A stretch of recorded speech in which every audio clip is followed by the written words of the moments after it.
Hello students, my name is Kavisha Arora and welcome to my channel Commerce Study.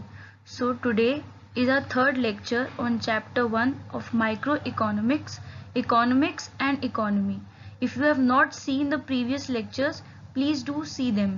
मैंने उसका link description box में डाल दिया है, आप वहां से उसे देख सकते हैं. So in today's lecture, we will study about positive economics, normative economics, its difference and the definition of economy. So we should start the lecture. So positive economics, it deals with economic issues related to past what was, present what is और future what would be. For example, poverty means ये deal करते हैं उन economic issues से जो relate हो past से, present से या फिर फ्यूचर से. बेसिकली ये इकोनॉमिक इश्यूज जो कि फैक्ट्स एंड फिगर्स पर स्टडी किए जा सके.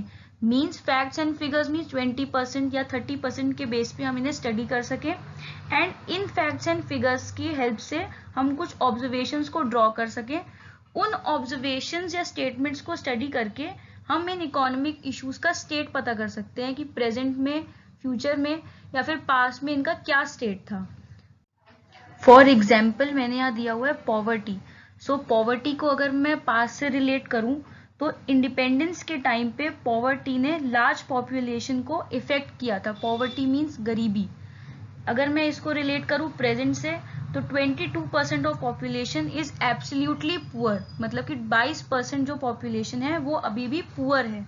एंड अगर मैं इसको रिलेट करूं फ्यूचर से तो 22% of the people are going to exceed in this poverty line. So we can say कि पॉवर्टी को हम लोग फैक्ट्स और फिगर्स की हेल्प से पास्ट में, प्रेजेंट से और फ्यूचर से रिलेट कर सकते हैं. Now I move on to the characteristics of positive economics. So first one is nature. These statements are based on facts and figures related to past, present and future.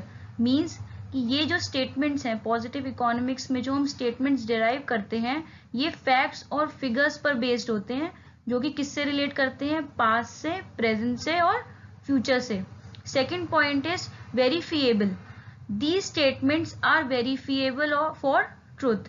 Means कि हम इनको verify कर सकते हैं truth के लिए. इसका मतलब ये नहीं होता है कि ये स्टेटमेंट्स ट्रू होते हैं, बट हम इनको स्टडी करके इनको वेरीफाई कर सकते हैं कि ये ट्रू है भी या नहीं. Third point is debateful. These statements do not reflect any value, judgments or opinions of the economist and are not debateful.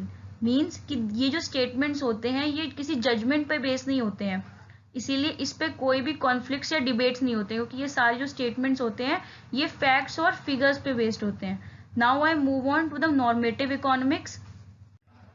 It deals with economics of what ought to be, opinions. Basically deals with opinions of the economist related to economic issues. For example, any government scheme. Means कि ये deal करता है economist के opinions पर, मतलब कि कोई भी इकोनॉमिक इशू पर इकोनॉमिस्ट के क्या ओपिनियंस है.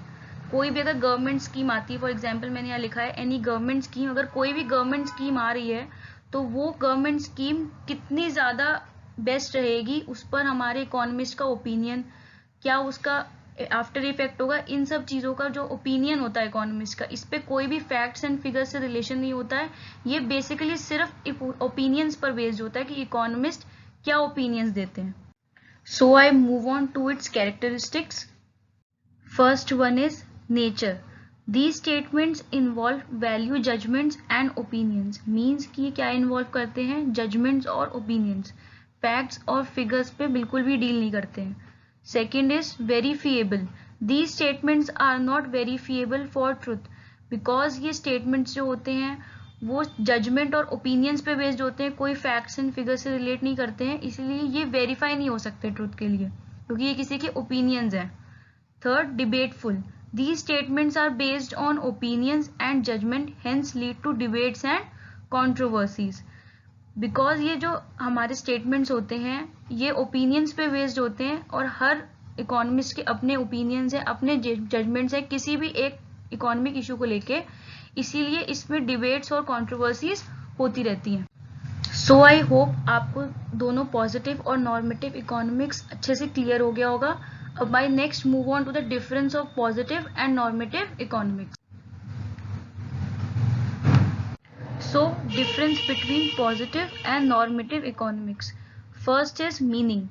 Positive economics. It is the study of economic issues subject to verification. Normative economics. It is the study of economic issues which involve a value judgment. So, positive economics is the study of economic issues जिनको हम verify कर सकते हैं. And normative economics उन economic issues का study है जो कि judgment पर based है.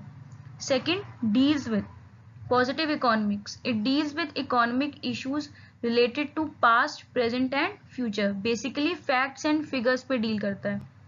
Normative economics, it deals with the opinion of economists related to solutions for economic problems.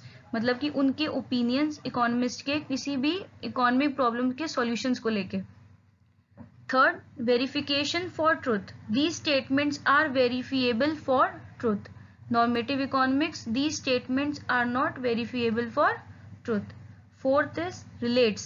These statements relate to what was, what is and what would be. Basically past, present and future. Normative economics, these statements relate to what ought to be. Basically opinions. Next is value judgment.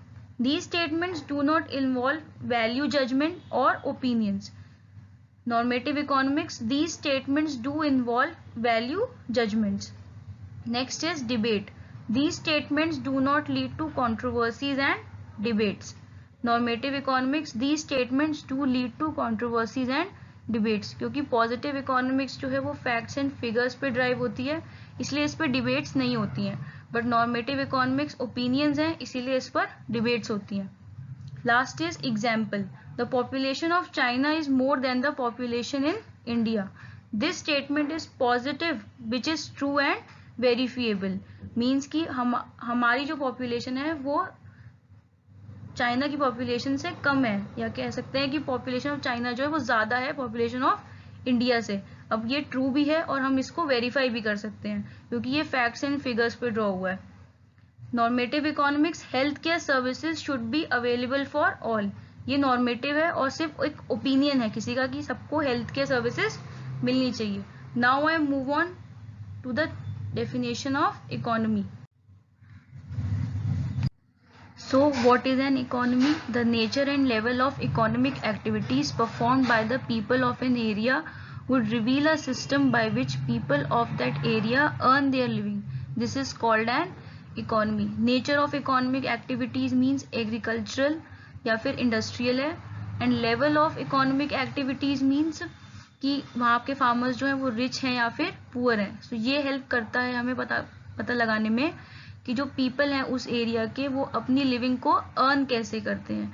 कल हम इसके बारे में detail में पढ़ेंगे. कल की class में हम लोग nature and level of economy पढ़ेंगे और टाइप्स ऑफ इकोनॉमीज पढ़ेंगे. कल इस चैप्टर का लास्ट डे है. इसके बाद मैं नेक्स्ट चैप्टर स्टार्ट करूंगी. So please like and subscribe my channel and share it with your friends. Thank you.